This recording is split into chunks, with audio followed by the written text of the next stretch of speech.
guys, welcome to our first family episode. We are called Under the Koala Tree, and as you guys may know me, I'm Mandi_R. I have my own channel, but this is my family channel. This is my sister Lady. Say hi to the koala peeps. This is my older sister Lady. This is my beautiful mama, and I know you guys know her because I'm always putting her all over my social media. And then this is my dad, the sexy one, the head of the house, the head of the koala tree. And then the cool boy of the crew, you know what it is, Sechaba. That's my brother, the baby of the family. And then we have one person missing who's just, doing her thing overseas because that's casual in our family. Kidding. But we have Mandi, our wine expert. And basically, why did we decide to start this channel? Gosh, I've always felt that I've got so much to say. There's so much that goes on in our family. There are things that we think about as a family, debates that we have, sometimes arguments that, if you were on the outside looking in, would say these are crazy people. And I feel that people are not really honest enough or open enough or authentic enough. So for me, this is our opportunity to, one, give you a little bit of a glimpse into how we live as a family, but also really speaking truth and sharing things that hopefully might help others along the way as well. Obviously, our surname is Rasekoalas, and we thought that it would be best to say we are under the koala tree. Would you like to explain that further? Well, in African society and culture, you'll always find that wisdom and important topics are discussed by the elders and the family under a tree. A lot of the time within communities, the elders come together and they discuss it under a tree in all societies, and this is just one of them. Right now, I'm going to need you guys to like, subscribe, share, tell us new topics that you might find interesting, because we're going to discuss everything, guys, from sex to food to family feuds to connections to spirituality. Hit that subscribe button and also make sure that you hit the notifications bell. We thought we would start with something a little bit more controversial, and that is roles in the bedroom, and whether men are selfish in bed. I'm going to speak from my personal point of view just to get the topic rolling. I can't say from experience that I have ever been in a position where I felt like the man was selfish, but I know generally a lot of men, unfortunately, don't necessarily always think about the woman, and if they do think about the woman, they're not thinking about that specific woman, because obviously when you're having sex, people like different things for different reasons, and you can't use the same blanket approach for every encounter or every experience that you have. And unfortunately, and maybe it's from men watching porn, and not necessarily tapping into other aspects that are around sex, because for women, we're kind of sometimes emotionally driven. There's other factors that contribute to how we enjoy our sexual experiences, whereas men kind of think it's 1, 2, 3, 4. If I do this, I'm definitely going to get this reaction, and it doesn't always apply for everyone. I think one thing I can say with regards to everything that involves, of course, men and women, is that we complain less. So as much as there are things that you guys expose, there are things we complain about, but we won't do that out loud. So there's always this kind of space or this idea that there's nothing to complain about when it comes to a woman, other than the general things that you see on a daily basis. Like does she get on top? Is she lazy? Well, you know what? I mean, that we talk about those things amongst the gents, just ourselves. But don't you think that's the problem? I think even with women, we're not so forthcoming in explaining, no, when you do it like this, I like it like that. And that no one's going to know. You're not going to just assume that this is how a person's going to like it. So if you guys are complaining amongst yourselves, as women, we're also not going to know the things. We're going to think that there's nothing to complain about. The thing is, you guys are a lot more sensitive than gents, and we also have this kind of thing that tells us, you know what, we need to take as much as we can. Just take the beatings. If she complains, you move on, you keep it going. Whereas with you guys, it's like you are kind of in this bubble that tells you that everything you do is right.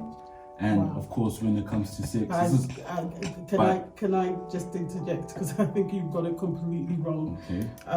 Already, I'm seeing perhaps a slight lack of experience from the things that you're saying, because for us as women, it is not necessarily that we are in a bubble that makes us feel that we should complain, that we're perfect. That's it. We're expressive.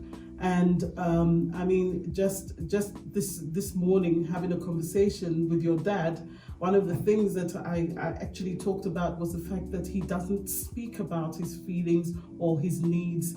And That's a man. generally the thing of, you know, I can be talking, and it's like I'm having a one-way conversation.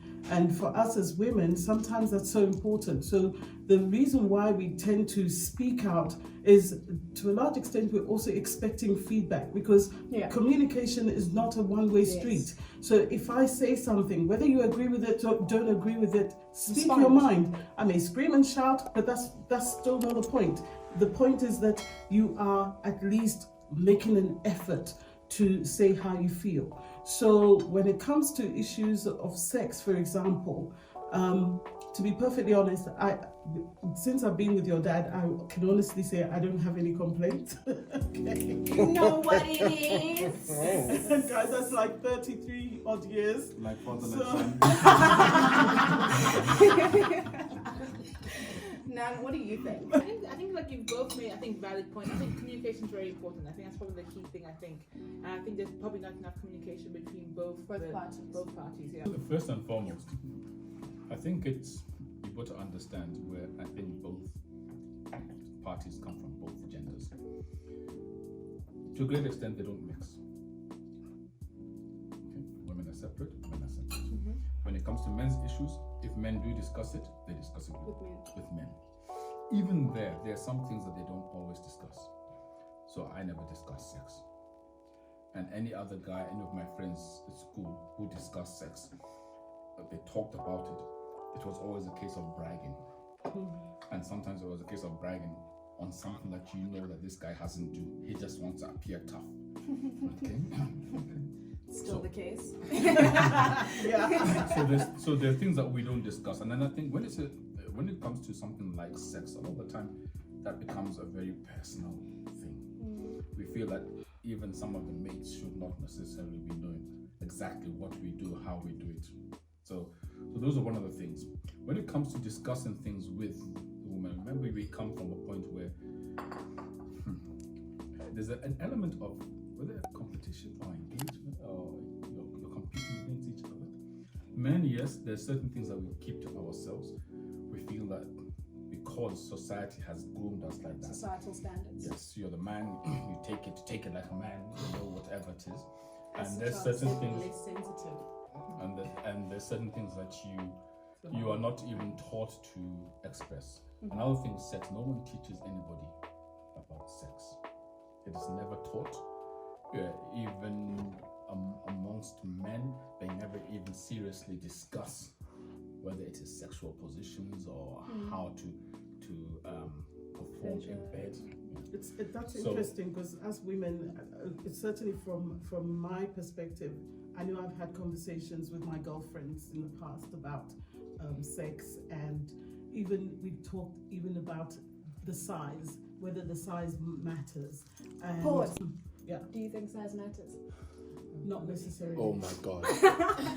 Okay, continue. So the reason why I say that size doesn't matter, it's not the size, it's actually how your body moves. Okay. Can I rephrase my question? Yeah.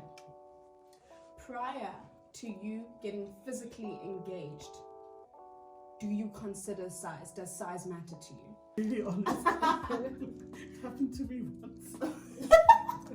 Okay. I was with a guy. First time, the moment I saw it, I was like, Hey y'all, come look at this. it just felt like, it was almost just like, I was looking at a pencil. And I was like, that's not going to do anything for me.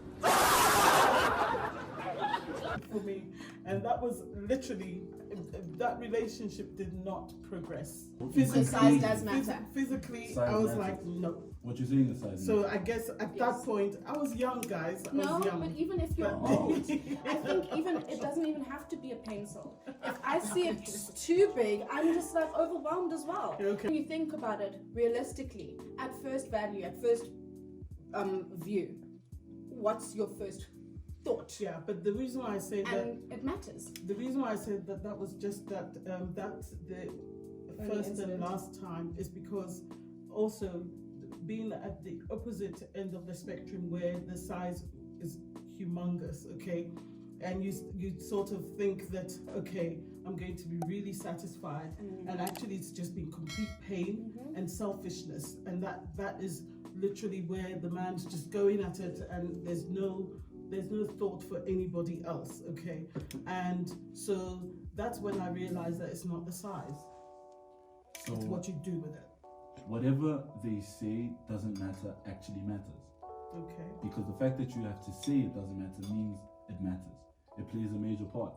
And you can't, like the main thing I was saying is that if you take the same guy that you're attracted to, that you find attractive, that you like, you know, if you had to take a version of him with, of course, a little wiener, and then another version of him with like the kind of Russians they put in your kota, you know, who are you More likely going to be attracted to. Yeah. And my argument was based again on societal standards. Even if you just look at physique, we are naturally more attracted to someone who looks masculine, who feel, and if we're being honest, a penis is a muscle. So if you're just looking at a person's physique, the same with women's bodies.